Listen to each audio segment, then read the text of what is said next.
Hey, Mark here, and I have a really fun giveaway for you. I have 5 digital copies of Dungeons and Dragons: Honor Among Thieves, and it's a it's a lovely movie. It's a lot of fun. It's just an absolute joy. So if you're interested in winning a digital copy of Dungeons and Dragons: Honor Among Thieves, just shoot me a message. You'd be like, "Hey, Mark, I would love to win a copy of this." Just make sure to let me know within 2 days of this episode being released. The the giveaway doesn't last too long, so just make sure to let me know if you listen to this within 2 days of the scheduled release. So yeah, get Dungeons and Dragons: Honor Among Thieves on digital today. Chris Pine and Michelle Rodriguez were perfect, starring this hilarious and action-packed adventure where a band of unlikely heroes must undertake an epic heist to retrieve a lost relic. Buy or rent Dungeons and Dragons: Honor Among Thieves on digital today. Rated PG-13 from Paramount Pictures.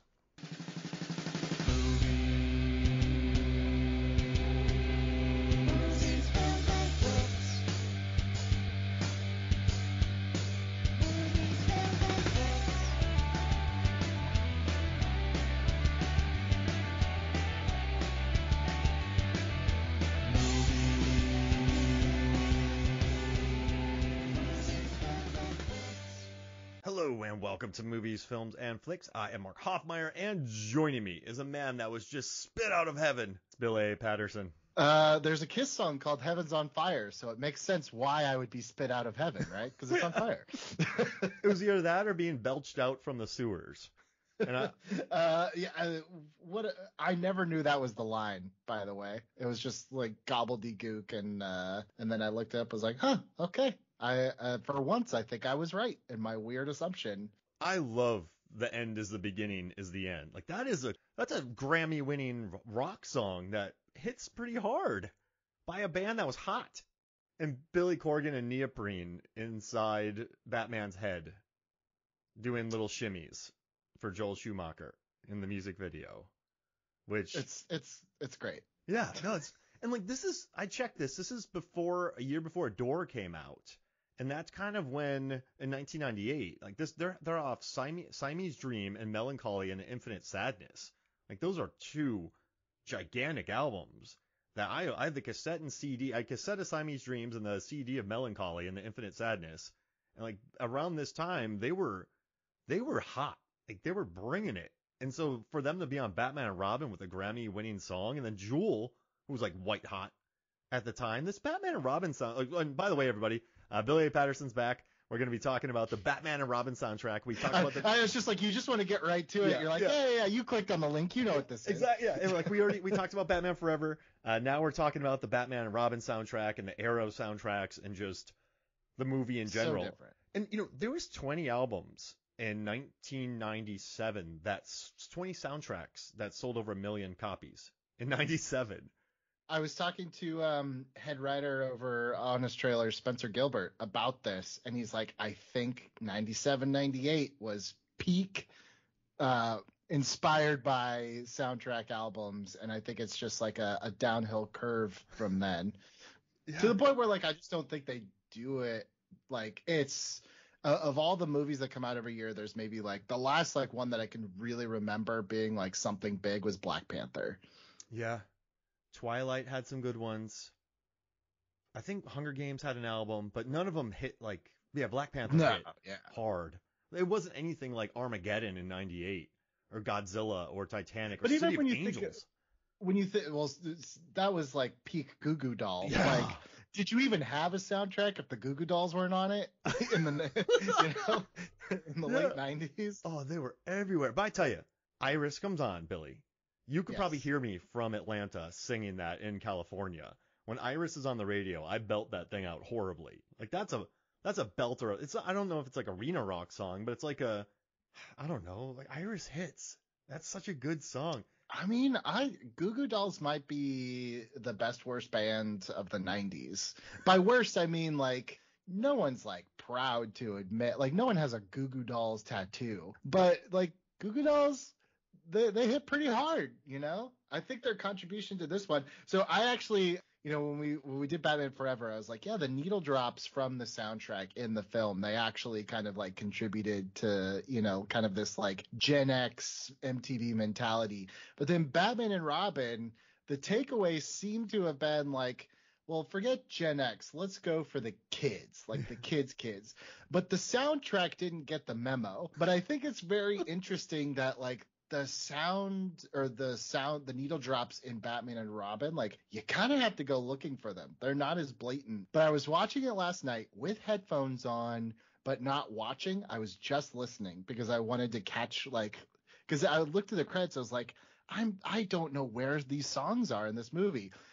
When Bane and Poison Ivy break into the hardcore neon gang that could just kill them any second, those guys are rocking out to Goo Goo Dolls. Yes.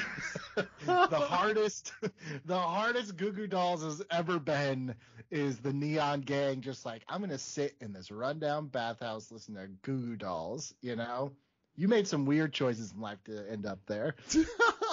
That'd be so confusing if you're a criminal walking into that and you're like, are they listening to Here Is Gone?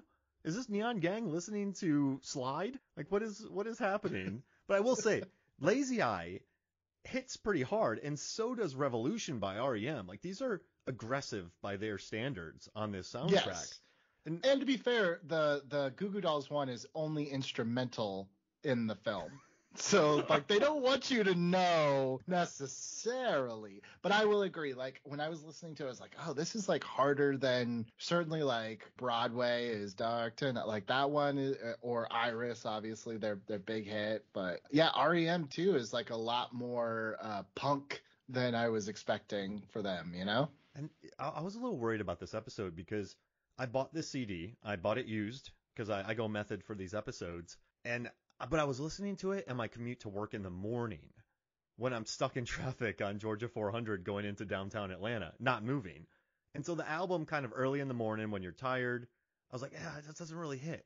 But then I went to go to a press screening. I think the screening was at 7:30, and I left my house and was able to hit the highway, just open highway, which is a miracle from where I live. But I was on the open highway, and then when Lazy Eye came on, when Revolution came on, when Breed came on, when The Bug and Fun for Me, I was like, yeah, like I was blasting down the highway like I was listening to Run by Snow Patrol. Like this is like a PM open road album. It's not a rush hour album, if that makes sense. Like it really clicked for me on that drive when I was able to go 70 miles an hour down the highway. That's why I said this didn't get the memo from the movie, because this has like an aggression that the Batman Forever soundtrack does not. The Batman Forever soundtrack is like a little bit more, that one's a little bit more of like a buffet. It's like, we want to hit everything, so let's hit everything. And this one I feel like is much more, like I said, aggressive. It's either R&B or like rock or like house, and there was like no house on Batman Forever. And there's that Jewel I remember just belting out Foolish Game. Had no idea that song was from this. No clue. She belts that song out, and this was re-released too. Like it's kind of interesting. So Revolution, they played it on tour for a couple years, never put it on their albums. And then they just re-recorded Foolish Games. They re-recorded Fun for Me, House on Fire. And then that Poison Ivy, which I didn't even know, you had to tell me, it was a cover of a 1959 Coasters song. It's and it's what's crazy is like that's not even the like they use that song in the movie, but not that version. It's like, if ever you're going to put a needle drop to sell a couple CDs, why wouldn't you put the version that's on the album? That's weird. I wish they used the Coasters song. Just talking about calamine lotion for your stuff. Is that a song about STDs in 59? I mean, sure. It's not like we invented them, you know, like they've been around. But is that a raucous song like in 59 about kind of, I mean, it's a very thinly veiled, like, cause they're not literally talking about Poison Ivy. But for 59, it seems quite bawdy, does it not? Like it's. Maybe it was in more, again, like the tone of the song is sung so sexily, but maybe I haven't heard the original. Oh. Maybe the original's like more of a PSA, like a Reefer Madness, you know? Well, yeah, he's like talking about like using calamine lotion because you're getting it bad. And so you listen to it. When you're done, listen to the Coasters 1959 because that's not even in this Batman and Robin version. And so you're listening to it. It's a pretty good bop, but you're like, whoa, this isn't just this isn't just a Poison Ivy song in this. But yeah, no, this album clicked so much more for me, and I've been finding myself listening to it, and like I've been just randomly singing like "Let the rain fall down on me," like I just keep singing that around. So I think I like this soundtrack more than Batman Forever, as far I as songs go. I agree with you. I actually like, for my very strange musical taste, I think the Batman and Robin, like in a vacuum, is the album I prefer. But it's just like there's almost zero nostalgia for me tied to this album, which is strange because it's like I remember Batman Forever. You like could not get away from like Seal had the Kiss from a Rose, and that was, for better or worse, it kind of still is the Batman Forever song. Like there was just, you could not like undo the two. There's nothing that really stands out from Batman and Robin that is like distinctly Batman and Robin. I know that there's music videos for a handful of these songs, but they were not on heavy rotation the way that like Kiss from a Rose was. It's just very different. Like I don't remember this being it's almost like you couldn't talk about Batman Forever without eventually getting to the music, whereas Batman and Robin, it's like the music is such an afterthought. Although this sold really well, so like people bought it, you know? I mean, but look at the names on it. You got Bone Thugs and Harmony, Smashing Pumpkins, like Google Dolls who are just getting started, REM, like Jewel was blowing up. So it's, do you think it was just bought? Because none of these songs are really played during the movie. But if you're Right. at a Sam Goody and you just come across this CD and it's in the gigantic plastic thing so you can't steal it, and you flip it around and you look at the back of it, you're like, I'm intrigued. Like this is like for what, 15-year-old Mark? Like I didn't even, you know what's interesting? I knew about the Batman Forever soundtrack. I did not know any of the songs from Batman and Robin, but I think it's because of my distaste for Batman and Robin Sure. that I didn't really Um, explore the soundtrack. Like if yeah, I don't think you're gonna like rush out to buy merchandise if you see the film and you're let down. And of course, you walk out of the film and you see the soundtrack, you're like, man, I don't even remember like in that movie I didn't like. There wasn't even like a song I remember, you know? mm-hmm. You're not, yeah, there's no mic drop moment. So yeah, you don't even, for some reason in my head I thought Coolio raced on a motorcycle this movie. I did not remember anything about this. Have you seen what his character name is, which is just beyond bizarre? What's his character name? Jonathan Crane. Oh, he's the Scarecrow. Is that not the craziest thing you've ever heard in your life? Coolio's to this, well, rest in peace, but to his dying day was saying that, yeah, I was the Scarecrow. It's like, you don't really have anyone that's going to refute it, but I don't know if I believe it. It's like, well, yes, on a technicality, sure, but come on. The Come on same now. way that like Jimmy Olsen gets capped in 30 seconds in Batman v Superman, sure, you know? Please. Okay, real quick, going back to the soundtrack with Gotham City by R. Kelly. Yeah. What what what is this song? Because he's singing about Gotham being very idealistic, right? Or is he inside Batman's head? He's like, it's a city of So justice. Like, Gotham's horrible. I read a long time ago, I read like so like this was when like, I think it was like even pre like Spotify, where it's like if you wanted to hear a song, just go on YouTube and type the song in. And there was like a whole like comment thread about like does he not did he not watch any of the movies? Like this is like literally the opposite. And someone had this like beautiful fan theory about like in Bruce's head, and this is his mission statement and his dying wish is to see Gotham to be like this. I'm like, oh, okay, sure. I actually really like the song. I like the song a lot. And look, yes, R. Kelly, monster, not here to talk about that. I get it. But the song itself, I actually really, really like. And I think it's the very last song that plays at the end of the credits of the movie. And should you have yourself a long bat marathon, I feel like it puts a little cherry on top. If I close my eyes and make my own music video, I can kind of like stitch together little scenes from all four movies to kind of put a nice little bow on it. I want you to recreate this music video like you did the Seal one from Batman Forever. You get the black and white checkered Shirtless. hat on a motorcycle and clapping with a choir. Sure. Yeah. You pay for it and I'm there. And I found that quote you were talking about. This song is from the point of view of Batman. It's actually genius. He sees what Gotham should be, not what it is. He wants Gotham to be a place that is safe and full of love. Probably the best superhero song ever written, and shows a side of Batman that few people see. Bruce Wayne is driven by the hope that things can eventually get better. I don't know about best superhero song ever written. Let's not sleep on the Nickelback Saliva Avengers team up, you know. The ultimate team up of the 2000s for me. That song hit.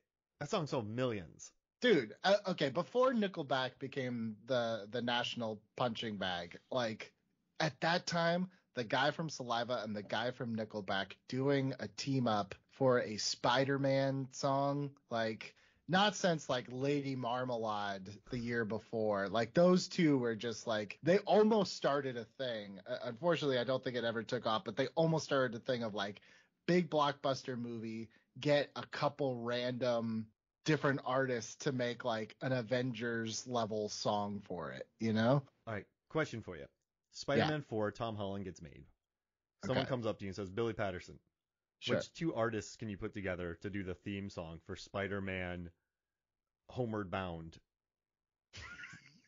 Which one? I think I'm going The Weeknd and Dua Lipa. Whoa. And I think that would just crush the charts. I hear it. I can hear that song in my head right now. Yep, right? Oh gosh. So I guess I have to answer Actually, you know what? question. They tried to do it. We've been talking for a while now, so I can't remember if this was on air or not. They tried to do it with Charlie's Angels.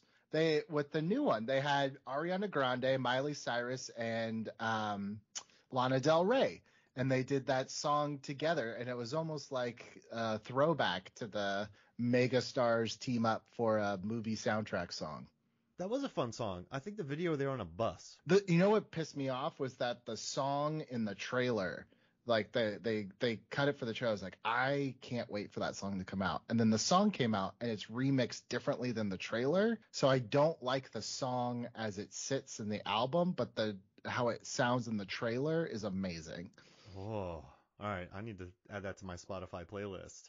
So like I went and I found someone that felt the same way I did on YouTube and like remixed it so it sounds like the trailer, and then I downloaded that one. Oh, that's amazing. So I have that version on like my iTunes, but not the real one. The Charlie's Angels soundtracks had some pretty good hits. Remember it had remember the first one was like Smack My Bitch Up. Remember it had Prodigy on it? You had Prodigy, and then you had, of course, Destiny's Child for, I don't know if it was the first or the second one, but you had Miss Independent. Oh, wow. Yeah, those were some fun soundtracks. Yeah. I mean, getting a little later in the, like that was like early 2000s when the soundtrack started to die. But, at the time of like 1997, like this was just one of like 5 amazing soundtracks. Because don't forget, you still have, Men in Black coming up, which is going to be a big one. Con Air has that huge hit, Leanne Rimes, 2 versions of the song.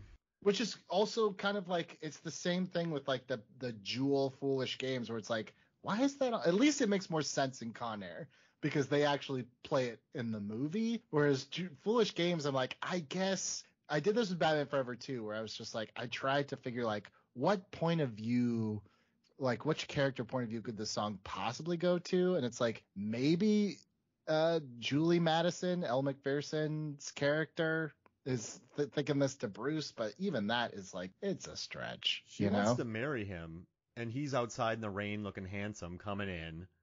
Like, he's sort of this dashing rogue who's playing foolish games with her because he's Batman, and he can't tell her. And he's under the spell of Poison Ivy, Just tearing her apart. It is. In the original, I don't know if it was in the cut or the script, it's obviously not in the movie, but Poison Ivy actually kills her. So she's dead. But they omitted that. So it's like there are things where it's like, man, if you really took a buzzsaw to Batman and Robin, you could have like a more serious 42-minute cut of that movie. We need the Topher Grace cut of Batman and so Robin. I've actually been Topher Grace working on an updated trailer for Batman and Robin to be like, here's the most like bait and switch advertising someone could make for this film. Please do. Just get him. I've been working on it. Yeah. Oh, awesome. Yeah. It's like that's my Topher Grace, just like when I'm bored, you know. But in like the '97, right? We had Booty Call selling over 1 million, Love Jones, Private Parts, Selena, Gang Related. Well, I had Tupac, so like that's gonna sell. Soul Sure. Food. You had Full Monty, Men in Black, My Best Friend's Wedding, which was just what I Say a Little Prayer for You. I think I don't think there was too That's many. the only one that's the only one I remember being like a cultural hit. And then that was like, I remember that being more popular as like, for lack of a better term, like a meme of the time than it was like you didn't turn on the radio and they were playing that, you know? Mm-mm.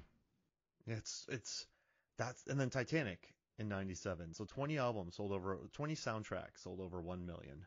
Well, it's funny because too, like look at the films that it's like there's only a couple blockbusters. That's what's interesting too, you know?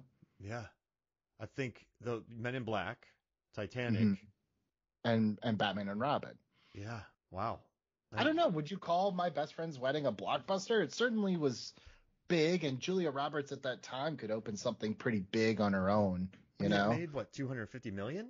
My best friend's wedding. in $97. Yeah. Oh, so it made It made 299 million in '97. So that's a blockbuster. Yeah, yeah, that's a big one. Man, That's back when like rom-coms could still like dominate, you know, like there was such a thing as counter programming. I feel like those lines have blurred. I always remember working in a theater in '99. Runaway Bride and Blair Witch Project opened. My theater, you couldn't walk through the lobby. Every movie sold out because Right. that was so strong at that moment. But that like people came in droves to watch Runaway Bride. Like her brand was strong in the '90s.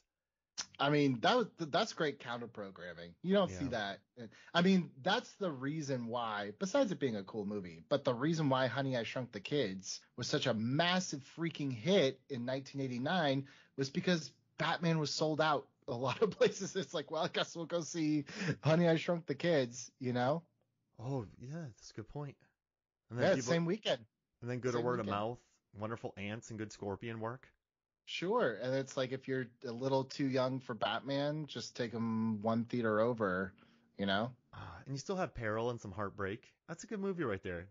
I watched it again recently, and I used to watch that on VHS a lot. I don't know how that scorpion didn't scare the living piss out of me as like a 4-year-old because it's intense. It is super intense. That poor ant. Come on now. Oh It's gosh. great movie. And like '97 too. Batman and Robin seems like an outlier in '97, does it not? So With Con yeah, Air so and Face here's the Off. thing. This is what I was thinking about the other night because I was like, when Batman Forever came out in '95, like it was an unexpected like massive hit, but it stayed in the zeitgeist like that whole summer. And then I looked and it was like, why was Batman and Robin not the same? Like quality of the movie aside, because a lot of times that doesn't matter. And it's like, go look at what was around Batman Forever. There was nothing of blockbuster of that ilk that was in the set. Like that's not to say big movies didn't come out. They did, but it was like Apollo 13 comes out. That's a different audience than Batman Forever. And then the ones that should have taken audience away from Batman Forever were massive flops, like Waterworld. So then you come to 1997, and here's why I said Batman and Robin, even if this was a pretty good movie, never stood a freaking chance. Because you have to follow maybe at that time the most anticipated sequel in the history of cinema, which is The Lost World Jurassic Park. So already most of your hype is completely gone. And it's already, you know, like moviegoers were already super hyped in 97 because you remember like a whole generation, me for one, had just fallen in love with Star Wars because of the special edition. Then we're going into Jurassic Park. So now it's like, okay, I have a little bit of hype left for Batman. Batman comes, doesn't quite hit the note that they want it to. And almost immediately afterwards, you have Men in Black, which just washes away Batman and Robin. So Batman and Robin never really had a chance to live in the zeitgeist of the summer of 97 because there was something right before it and something waiting in the wings to knock it out. Whereas in 95, you know, you would think like Mighty Morphin Power Rangers, the movie, would appeal to kids, but it didn't. Batman Forever still outgrossed it. I think Batman Forever had a clear path for that summer and kind of stayed in our heads, whereas Batman and Robin, even if it was of the same quality of Batman Forever, just there were too many things waiting in the wings to knock it out. And that's a great point, because let's look at this. We had Con Air coming out in Right. June 6th, weekend of June 6th, pulled in 24 million. Following weekend, Speed 2, Cruise Control, dud, but it was still anticipated. Exactly. And then that maybe gave people a little bit of sequel fatigue too, like, oh man, Speed 2, holy mackerel. And then, I mean, that's actually really bad luck for Batman and Robin to follow Speed 2, because you have the negativity of Speed 2, then the negativity of Batman and Robin. And I mean, you could, even though it grossed a bajillion dollars, and I really like it. Like, I think people left slightly disappointed from The Lost World. It wasn't exactly what they thought. So you're right. I think like these follow-ups were not necessarily firing on all cylinders. But I think then you get Men in Black, which I don't know if anyone thought it was going to be that big for a property that no one really knew at that point. You're banking on, adults who love the firm, I guess, going to, or the client, I mean, going to see, or, whatever with Tommy Lee Jones. And then you have, like, I guess the drawing power of Will Smith, because, he still had the holdover from Independence Day and Bad Boys, Oh God, yeah, he was so, and that movie's good too. This was King of the Summer, This was kind of like the hat trick of those big Will Smith ones. And D'Onofrio is just on fire in that movie too. Like, it's just such a good. And Men in Black, like his Edgar the Bug. Like, yeah, wonderful villain. I just remember rolling up to see Batman and Robin. I think I was the only person that saw it like multiple times in the theater. But I'll never forget at the ticket kiosk, and like it's outside and there's these huge windows, and there's two banners and they're headshots, and one is Tommy Lee Jones, it just says Mr. Jones, and the other one is a headshot of Will Smith, it just says Mr. Smith. And I was just like, I don't know what that is, but clearly, like, whatever this is like a big deal, And it was.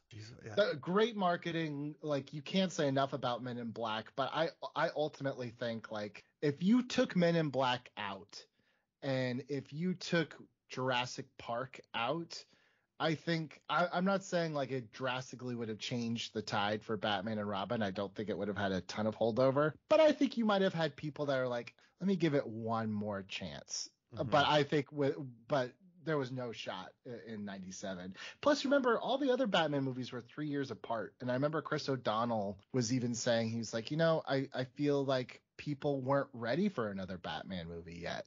The 2 years was too soon. And look at the gigantic set builds on Batman and Robin. You have like that gigantic ice scene when everyone has ice vehicles and they change into their ice Batman and Robin suits. Like, those are cavernous set builds that they're doing, and that's a rush production for 2 years to get all that done. But it feels like it, because like that and the museum feel like I'm watching Batman the Broadway musical, which I definitely like. Look, I'm someone that loves Batman and Robin. I love all four of those Batman movies. I'm literally looking at Batman and Robin action figures like on this wall in front of me. But I will say, like, of the four, that one feel like even more than Batman Returns, which is notorious for being like shot in soundstage and feeling soundstagey. To me, Batman and Robin feels the most soundstagey to me.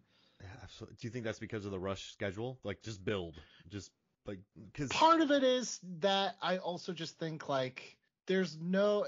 In 1997, there's no convincing way to make things look iced over. So everything looks very plasticky, very like slick, and just looks like, I'm watching like a Batman live show, which is interesting in its own right, That's a great point, because it really does feel like a Batman on ice at certain moments. And and I will say, the first 12 minutes of this movie, watching it again, I was so hyped, because you get all the puns, you get the bat skates, you get the bat surfboards, you get the rocket, you get like just the hokiest scenes, and I love the tone of the first 12 minutes of the movie, but then I felt it slowly getting lost with like poor Chris O'Donnell, like, oh, you just want to get out of my way, like, bro, your whole family was killed and he took you under his wing, and you've only been Robin for about a year and some, like, come on, man. And then like they're fighting, and then the whole subplot about Alfred, and then like it was just a lot in there. And also Clooney, you know what I think messes Batman and Robin up the most is Clooney, because he just doesn't fit the vibe of the story. Whenever we go back to Clooney in this movie, after the huge theatrics of Uma Thurman and Arnold, he's very, I don't know, dour. Can I say why? And why I feel opposite, and I'm Oh, not being no, argumentative, but please, I please. actually think this is probably me like really stretching shit. So I will preface with like, okay, sure, in your own headcanon.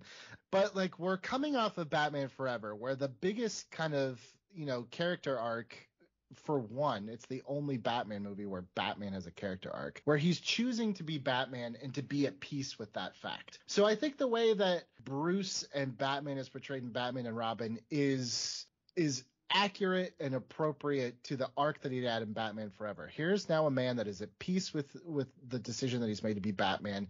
I think he plays Batman and Bruce as someone who is more compassionate, which ultimately this is the one kind of movie where Batman uses his compassion to win at the end with Mr. Freeze, as opposed to killing the person. Yeah. know? It opens and ends strong. When he's talking to Arnold and he's like, "We saved your wife." And he's like, "Take two and call me in the morning." And then Alfred comes back. I even like Batgirl at the end. Like, hey, Batgirl, or like, was he like, "Good job, little girl." She's like, "Good job, little boy."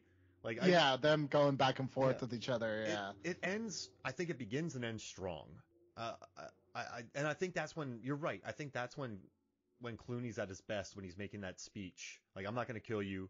You can keep your wife alive." That hit me pretty hard. When he's literally like he's not being Batman anymore, and he's like, "Will you help me?" Which is kind of the mirror to the speech that he had with Dick. I think like we've never seen Batman at that point like vulnerable. So I feel like you couldn't do the Michael Keaton, you couldn't do the Val Kilmer, because this story for Batman had to have humanity to it in order to work, which is why I'm also okay with it being the last of this series, because it's like, well, then it's kind of like with House, that show House, where it was like they would get House to a point where he was vulnerable, but you still had another season you had to do, so you had to regress his character back again. So like that's what I'm saying. If you watch all four of these Batman movies, like there actually is a full arc of beginning with Keaton, and then the loss of Catwoman, and then deciding, do I even want to do this anymore? Yes, I do want to do this because I choose to do it, not because I feel like I have to.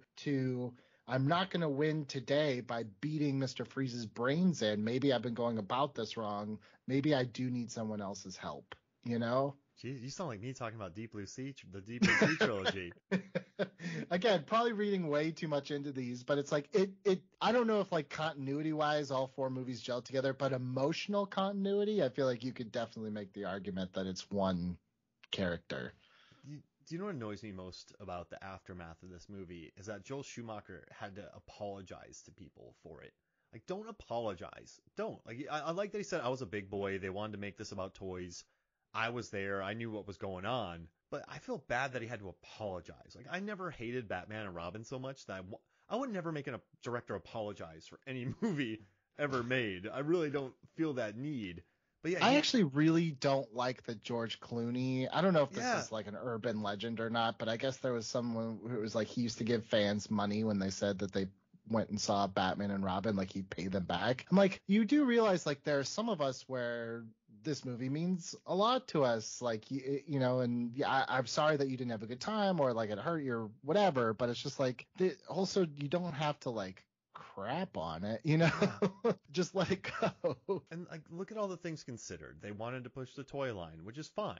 They wanted to make it more kid friendly, because Batman Forever, it still is a very much so a PG-13 movie. You have like Drew Barrymore and Debbie Mazur and their outfits. You have, just a lot of death, and like Jim Carrey goes to some kind of dark places in that movie.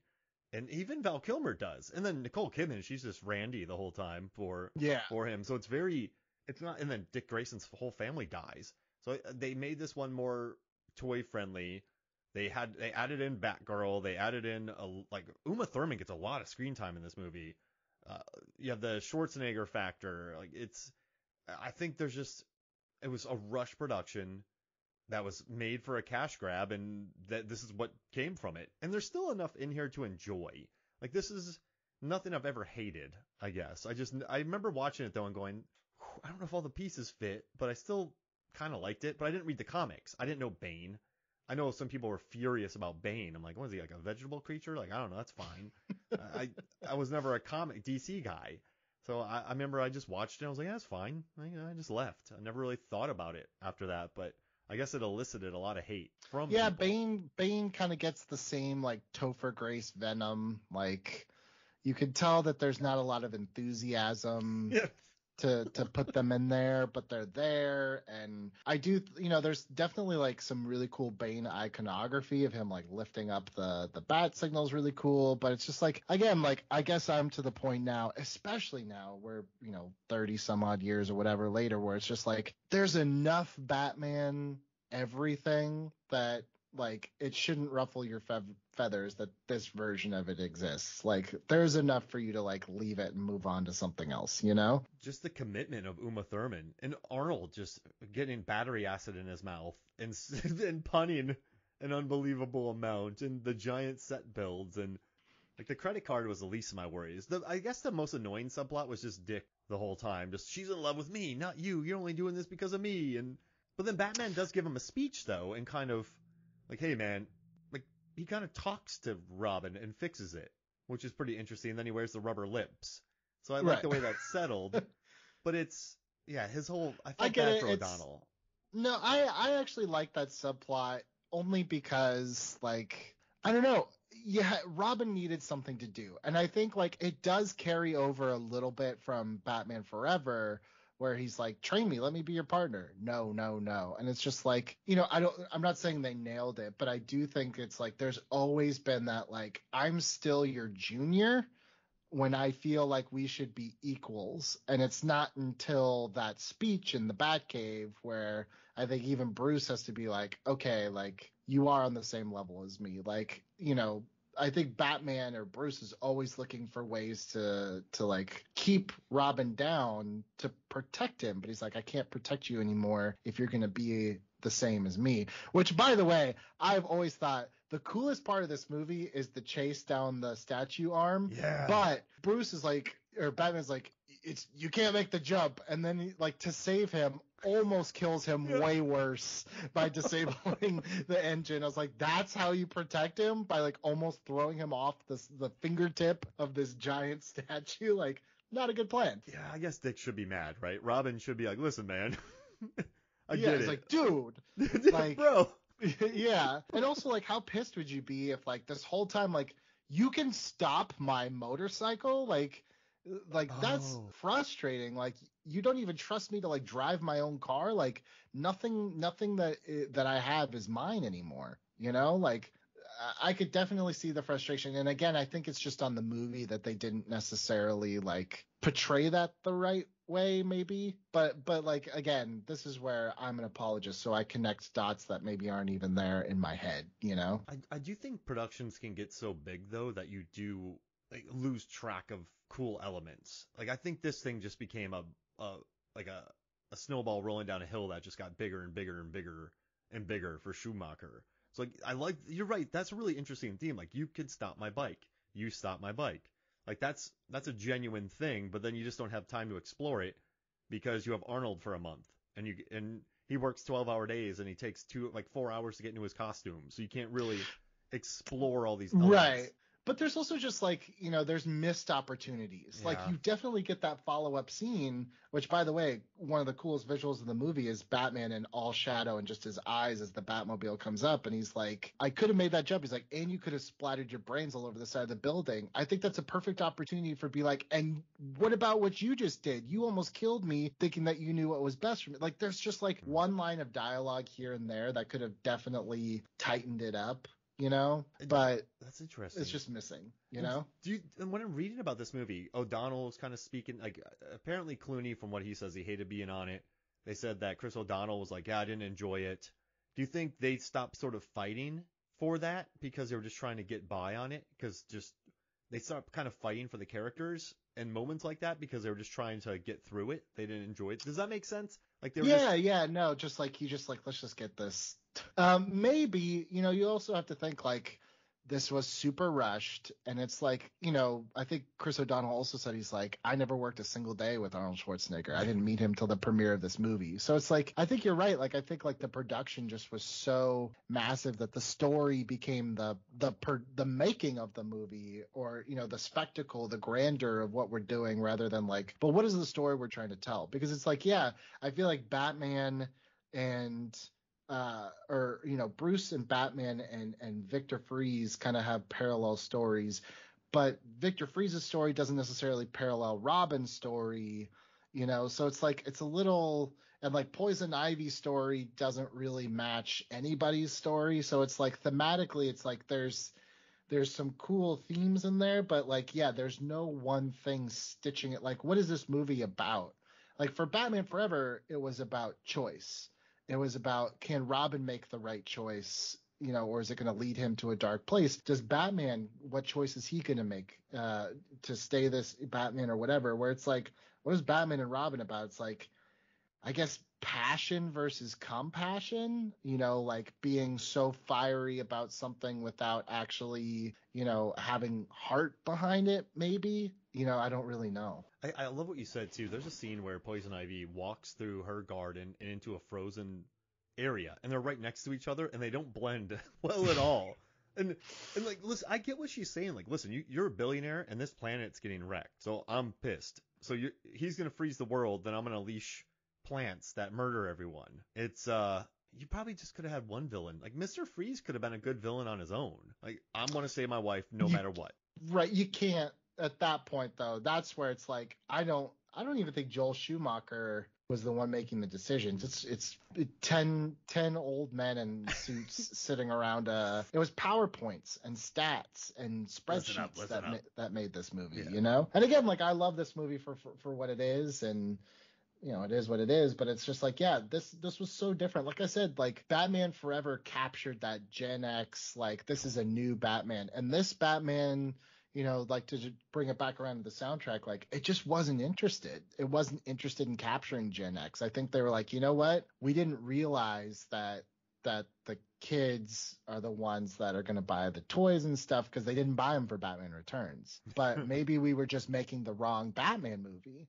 Maybe we make it more Jim Carrey and less Danny DeVito. So that's why you have every bad guy cracking jokes, and everything is just in your face. And, like you said, Batman on ice, because kids love blank IP on ice, There's so much Dutch angles in Batman and Robin too. I don't know if you noticed. But whatever. It's not like Battlefield Earth. Oh.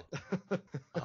I had to research that movie for a Rotten Tomatoes article, and then I did a thing with the pop art museum. I did a viewing with them, and I had to research Battlefield Earth, and the director was like, "Yeah, let's just Dutch it to make it look different," because they had no money, because Franchise Pictures like took their entire budget. I love Battlefield Earth, by the way. I love the story of the making of that movie a lot. That's a random. I don't know the behind the scenes. We'll have to offline about that. I've definitely seen the movie, and I think I got through like halfway. I was just like, I can't. I get it. I'll show you the article I wrote. You'll get a nice crash course into it. Now, I have a question. You're going to a desert island, right, for 6 months. Sorry to do this to you. You can pick 5 songs from the Batman and Robin album. Which one you picking? Sure. Okay. Definitely doing End is the Beginning is the End. Is that the first one? Yep. Okay. I'm doing Batman and Robin, not Watchmen. Whatever the Batman and Robin one is. I'm doing True to Yourself, which is just the most 90s R&B by Mr. Holly Berry. Do you think him and his wife, before they split, would have arguments like, I was a part of the worst Batman thing? No, I was a part of the worst Batman thing. Oh, gosh.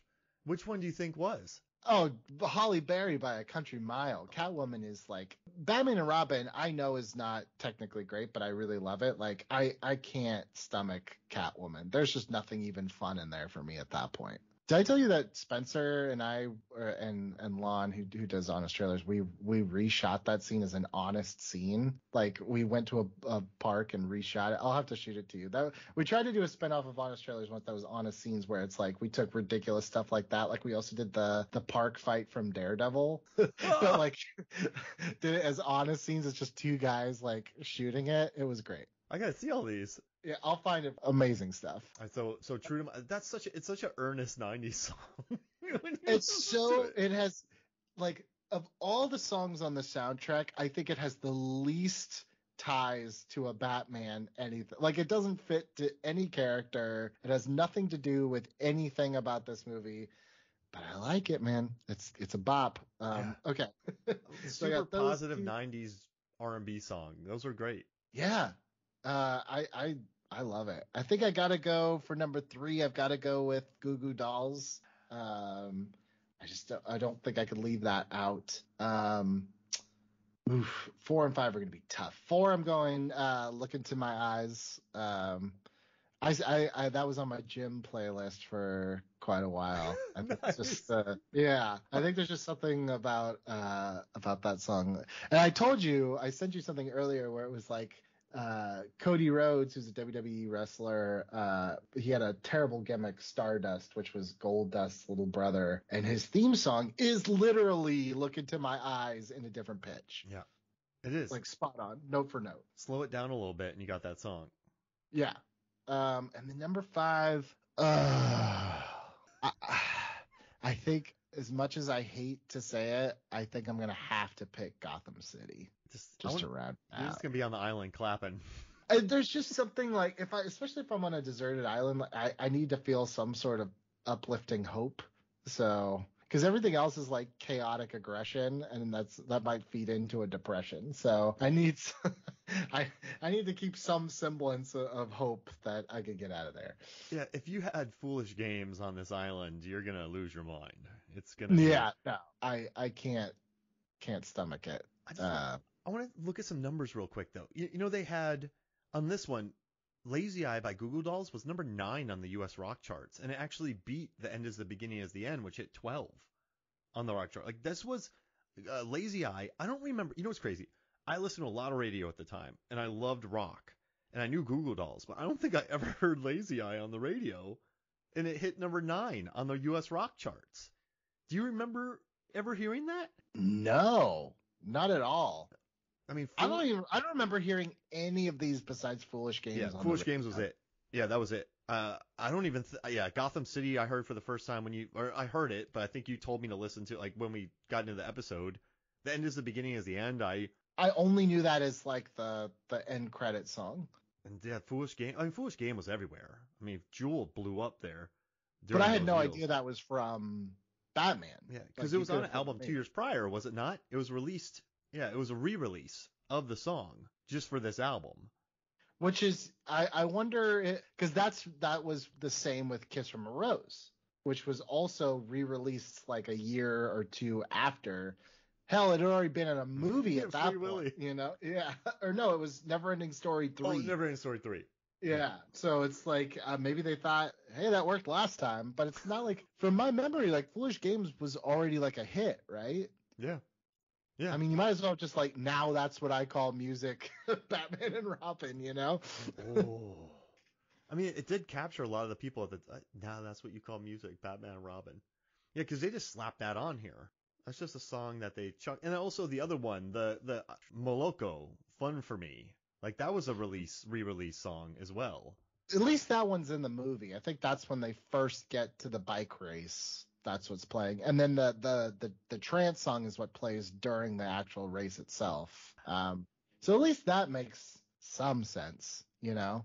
Well, you know what I actually think is one of the strangest parts of the soundtrack though is when you're looking at the run list, it's like what I actually think is really cool, and I wish they had done this for Batman Forever, which was they put like a part of Elliot Goldenthal's score, like a suite, but they don't put it at the end. They put it with like 2 songs left to go, so it just feels like really randomly thrown in there. It's 13 of 15. And then you got Moaner by Underworld, and the beginning is the end is the beginning. An hour long. Yeah. Moaner is so long. You're just like, okay, I get it. I don't know if they just, do you remember, they don't do this really anymore, but, because CDs aren't a thing, but do you remember that there were albums that would have like secret songs, and it was like track like 90, and you had to like keep clicking next to find it? Like, it almost felt as like, were these like secret songs, I would love for the beginning as the end of the beginning to be a secret song you have to discover on this. I think so too. I think that'd be awesome. But yeah, I remember. I just think that's like so weird because you would think like you'd want to. Okay, after I heard all the songs, I would want to hear a little bit of the score. It's almost like a low key advertisement for the score album. Although I don't know if Batman and Robin got a score album. I know Batman Forever did, but I don't know if Batman and Robin did. It's a it's you know what though, it's a very appropriate score for Batman and Robin. It captures the bonkers energy of the movie, but I looked around, I never saw an original soundtrack.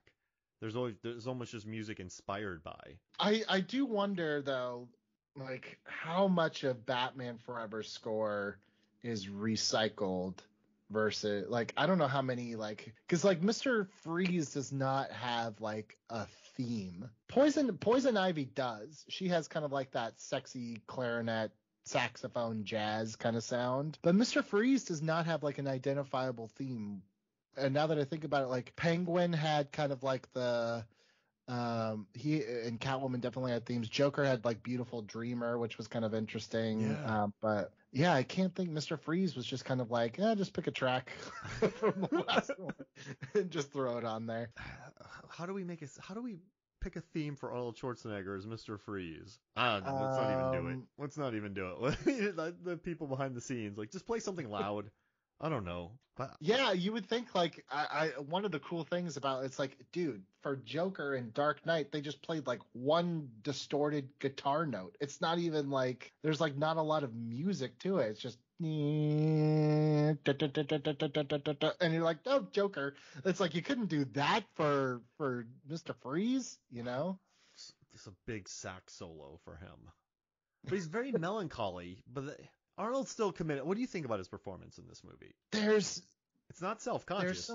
There's some great moments, and that's why it was actually Arnold's performance that made me want to Topher Grace a trailer together, because I'm like, if you take out certain moments, like he can be really terrifying. Like I think like one of my favorite shots of the movie is when Poison Ivy is captured at the end. She's like, he loves me. He's like, not. Yeah. And he shows up and you just get the silhouette with the lit up parts. I'm like, that's amazing. Or him with the single tear. It's like, oh, the dude can't even cry because it's just going to evaporate away. Like that stuff's there. And I definitely think he was capable, but I also don't know. And this is me purely speculating. I don't know if Arnold Schwarzenegger was confident enough in himself to play it very straight, you know? Because had he yet? Maybe True Lies, he showed a little bit of. No, he wasn't too straight in that one. Terminator, you could say, you know, like Terminator 2, you know, I think that there was like kind of at the end. But again, like, you know, by the way, anyone who's never done any acting, whether it's professional, amateur, whatever, like acting like a robot and being convincing is actually really, really hard. You know, so it's not to say he wasn't capable. It's just like, yeah, like there were moments in Batman and Robin where I'm just like, man, if you had hit that a little bit harder, I think, you know, I'm not saying no ice puns, but not everything out of your mouth has to be an ice pun, you know? And I love that point you made, and you're a producer, so you've seen it, and I've worked on I've been on 150 sets like over the years, and like acting, I learned to not really criticize performances anymore, because after watching extras or being on screen, it's a different world entirely. You have to like let go of yourself. You need to really focus on your surroundings, embrace like the fantasy of it. And whenever I would put extras on screen, they forgot how to walk.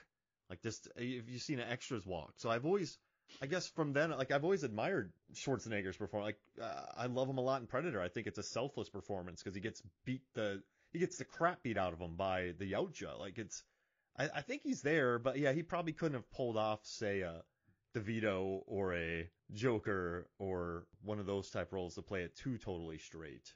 He might have though. He might have, because like I said, I also think like when he first gets angry when he thinks that Batman has killed his wife, but then it's like it's almost like if you watch that scene, it's almost like he catches himself like, oh, I'm a little too serious. I need to comic it up, because then he's, you know, he like shifts at the very end of that speech. He's like, first Gotham, then the world. It's like if you cut just that part out but kept the rest of that speech, like that's a good like upset performance. Like it makes sense to me, you know? But it kind of has a little bit of the Taika Waititi, like every time that Arnold gets a little bit of emotion, he has to immediately undercut it with a joke. Like he's crying because he misses his wife. I'm just like, damn, that's good. And then I hate when people talk during the movie. It's like, damn it, you were so close to having like this really intense scene. And yeah, I don't know if it was Arnold or Joel or executive. Someone was like, let's not get too heavy here, you know?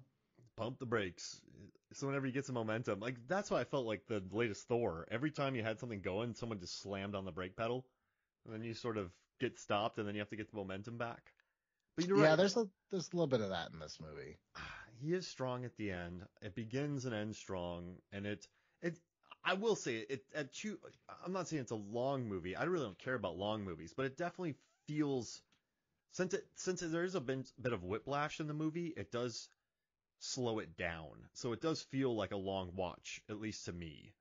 Like the tones sort of shift, and then I think I feel that, and it makes the experience feel longer.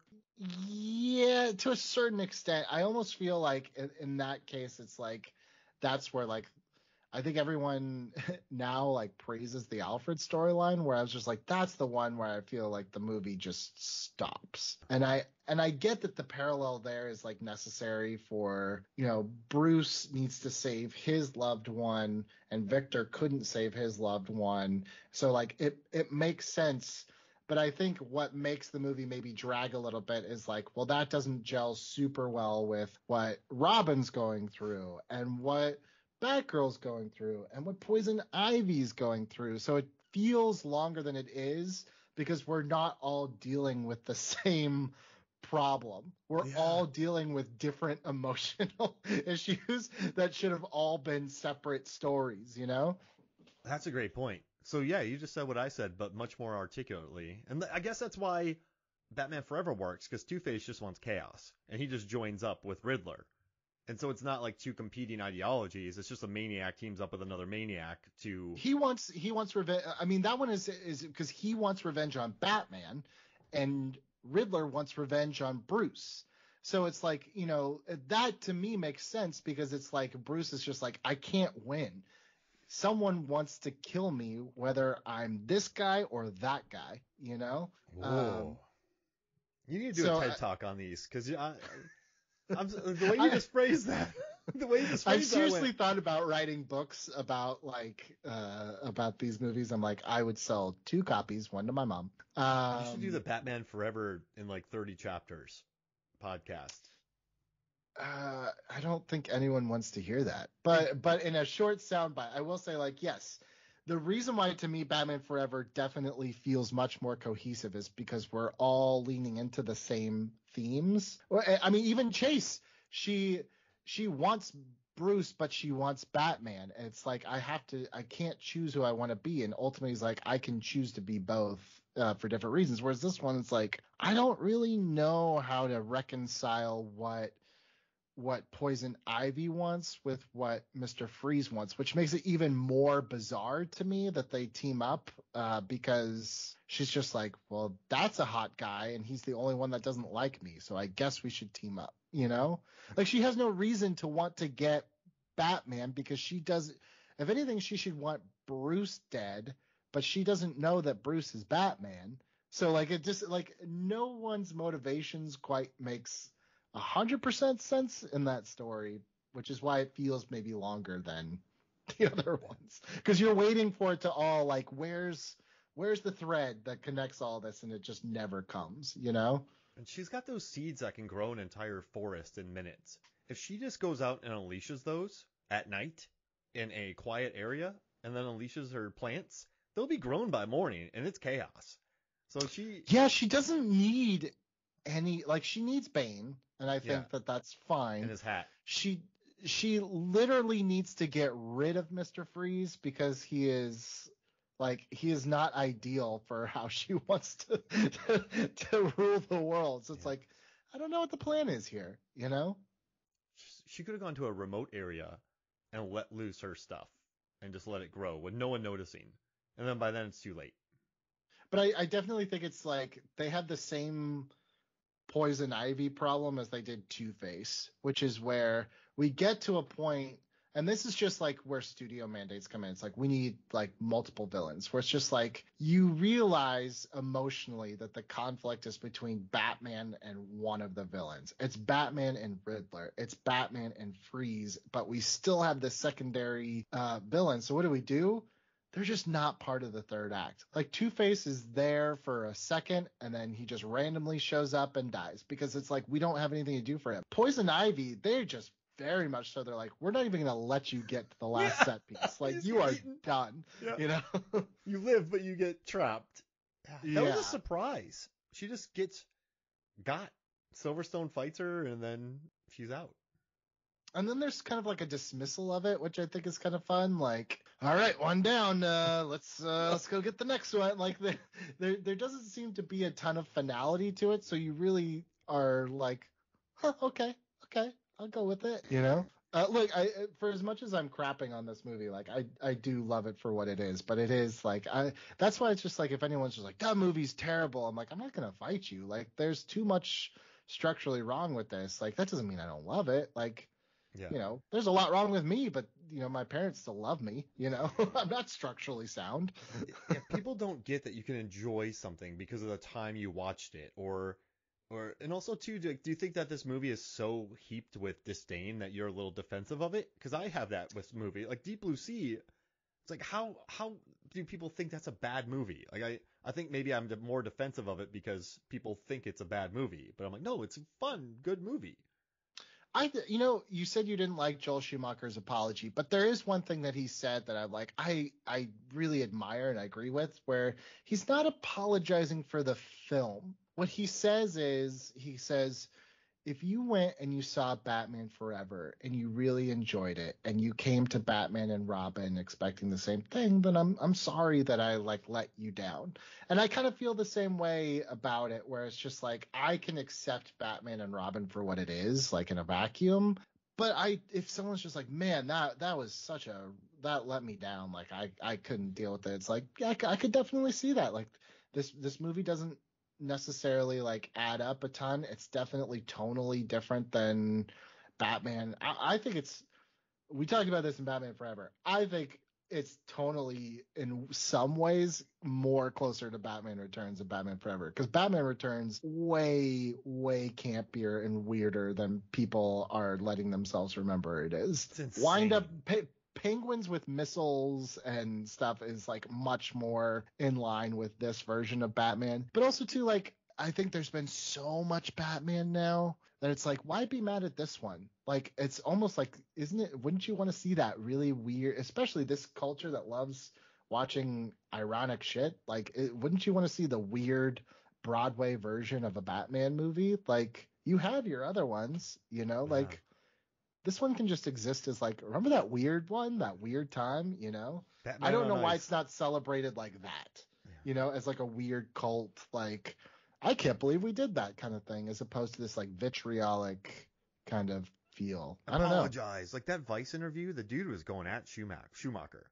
Like, he really was. It's like, why? Like, I guess I'm just annoyed that people went at him to where he felt like he had to do that. Does that it just enjoy, like, yeah, it's a weird run. So many comics have weird runs. It's a very odd run. It's like you have so many Batman movies made for adults now. Like, it's kind of cool that they made one that was actually like kids could go see and you didn't have to like super worry about, you know? Mm-hmm. I mean, I was 97. Yeah, I was 97. I was 11 years old when this came out. So I was like, this was perfect. I was 10 or 11. I can't remember. I can't do math. But like, it was perfect for me. I think I knew on some level that I still like Batman Forever more, but I certainly didn't walk out upset or disappointed. Like, I saw it 3 or 4 more times. Like, it was a Batman movie, and there was Robin in it, and there were new cars and big colors, and they drove down a statue. Like, that's the coolest shit in the world. Why would anybody be mad at that? You know? They surfed. Sky surf. Yeah, it was amazing. That was that's right. The opening 12 minutes I love. That really hits. But well, this was lovely. You know, I tried. Oh, sorry. One last thought. Yeah. I tried to wrap my head around for like years. Like this is how much I tried to like make sense of it. I was like, there must be something in Robin's cycle where when he jumps and crashes through a wall, it makes his logo because in the museum door, he crashes through the door and then behind him is a perfectly cut out Robin logo. I don't know if Oh, you noticed it. And I was just like, I wonder what's on his like not even just thinking like that's dumb. I literally spent like years trying to like I bought the Redbird toy and I was just like it had like little flaps that came out. I was like, okay, these must come out and cut the shape as he's jumping through. Yeah. That's the kind of kid I was. I love it. That's how Yeah. I make my money, Billy. It's answering questions like that. So yeah, and we're gonna do Godzilla next, right? Another maligned. I hate that movie so much. It might be the best soundtrack of all time. Yeah, I sent you. I just looked at the bands in it. Holy moly! And I also want to talk, if we can, about the marketing of it. Like, I want to talk about everything around Godzilla except for the movie. I think we all thought we had another Roland Emmerich Independence Day on our hands, and we did not. But we got some good Taco Bell commercials and some good teaser trailers. One of the best teaser trailers one of the best Super Bowl teaser trailers I've ever seen. That was the fishing one, right? Yeah. Yeah. What a good one. Oh. Made just for that. They made it just for the Super Bowl. It's not like they cut together. Great. Can't wait. Oh, we're going to have a good time. Well, hey, thank you so much for joining me. Yeah, always a pleasure talking Batman. And if you want, I can include your Twitter handle in the post so people can read more of your thoughts. You don't tweet much, but when you do. No, when I do, I make it count. Yeah. They're bangers. All right. It's usually just retweeting Batman Forever, Batman and Robin stuff. So. If you want to get a retweet from Billy, just do that and tag him, and you will most definitely get that. But hey, thank you so much for joining me, man. All right. So for me, Mark Hoffmeyer, for Billy Patterson, this is Movies from the Flicks. We'll see you next week.